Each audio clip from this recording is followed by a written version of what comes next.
Eyewitness News has teamed up with the Evansville Otters to help build a house for Habitat for Humanity. It's called The House the Otters Built, sponsored by Eyewitness News. And over the past few weeks, we've introduced you to some people working to build that house.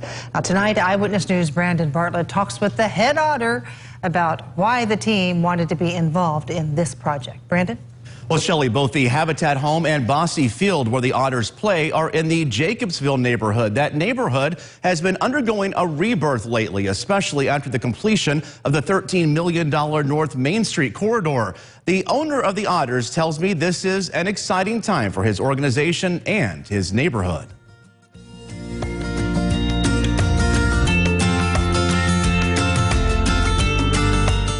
So it seemed like a natural fit that we would do something for our neighbors. This is the first time Otters owner Bill Bussing has gotten involved with Habitat for Humanity of Evansville, but it probably won't be the last. This, he says, is just the beginning of a vision he has for development around Evansville's historic ballpark, much like the development taking place around another well-known historic ballpark in Chicago.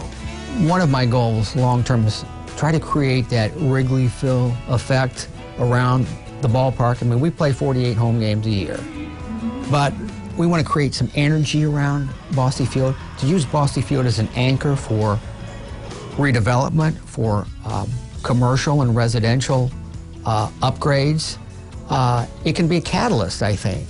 One of the ways to get the ball rolling, he says, is by investing in the ballpark's neighbors. That led to his partnership with Habitat for Humanity and Eyewitness News to build this house on Oregon Street in Evansville. Even more exciting, he says, is the completion of this house will help to build even more Habitat homes in the area. To realize that Habitat homeowners have to actually invest their time and sweat equity, as they call it, in the building itself, I think it was an education for a lot of our staff. And I think the more people in the community who realize how Habitat works and the fact that the monthly mortgage payments actually help finance additional homes, I think that the more that happens, the better people will appreciate what Habitat does. And some of the team's players actually helped to raise the first wall on that new home. To see other stories involving those helping to build that house, just head over to our website, tristatehomepage.com. Shelley? All right. Thank you, Brandon.